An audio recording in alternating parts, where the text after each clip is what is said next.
نماز تو سندیسہ ہے وصل محبوب کا، محبوب کی چوکھٹ میں حاضری کا ایک موقع ہے جو نماز کے ذریعے سے نصیب ہوتا ہے۔ تو اگر کوئی شخص نماز کو اپنے لیے بوجھ سمجھتا ہے تو پھر وہ محبوب کی ملاقات کی اہمیت کو ہی نہیں جانتا۔ نماز کے لیے جب اذان پکاری جائے تو بندے کو خوشی، فرحت اور مسرت ہونی چاہیے کہ میں اب رب کے حضور حاضر ہوں گا، نہ یہ کہ وہ گھڑی پہ نظر ڈال کے کہے کہ ابھی تو آئے ہیں پھر دوبارہ اذان شروع ہو گئی، تو پھر اس کو شوق نہیں ہے مالک کے حضور حاضر ہونے کا۔ حضور علیہ الصلوۃ والسلام تو جب حضرت بلال حبشی کو نماز کے لیے اذان کا کہتے تو یہ ارشاد کرتے، ارحنا یا بلال، بلال اٹھو اور ہمارے دل کو راحت پہنچا دو۔ ارحنا یا بلال، بلال ہمارے قلب کو، ہمارے دل کو راحت پہنچا دو۔ تو یہ حضور کے قلب کی راحت، تسکین اور قرار کا سبب ہے۔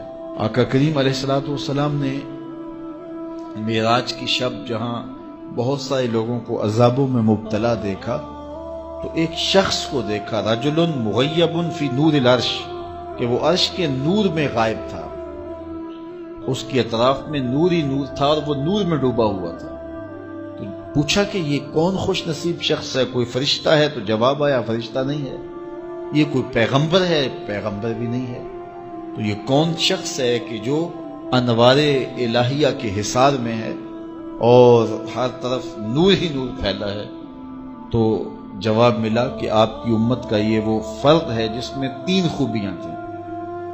پہلی خوبی تو یہ کہ اس کی زبان اللہ کے ذکر سے تر رہتی تھی، اور دوسری خوبی اس میں یہ تھی وَقَلْبُهُ مُعَلَّقٌ بِالْمَسَاجِدِ، اور اس کا دل مسجدوں کے ساتھ لٹکا ہوا تھا، مسجدوں کے ساتھ دل بستگی تھی سے۔ فرمایا کچھ لوگ ہوتے ہیں کہ وہ مسجدوں کی میخیں ہوتی ہیں، جس طرح وہ کیل لکڑی میں ٹھک جاتا ہے تو یہ بھی مسجدوں میں ٹھکے رہتے ہیں، جب بھی ڈھونڈو گے مسجد سے ملیں گے۔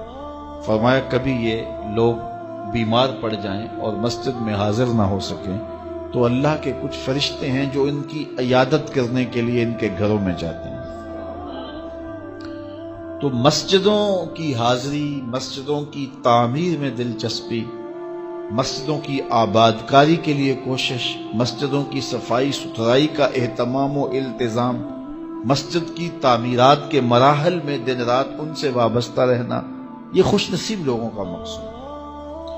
فرمایا کہ اللہ کے گھر وہی تعمیر کرتے ہیں جو اللہ اور پچھلے دن پر ایمان لاتے ہیں۔ تو مسجدوں کی تعمیر یقیناً اللہ جل شانہ کی خاص رضا نصیب کرتی ہے۔ ایک روایت میں آتا ہے جس نے تتر کے گھونسلے کے برابر مسجد کی تعمیر کی، فرمایا اللہ جنت میں اس کا محل بنا رہا ہے، اللہ اس کا محل تعمیر کرے گا، اس کو محل عطا کرے گا۔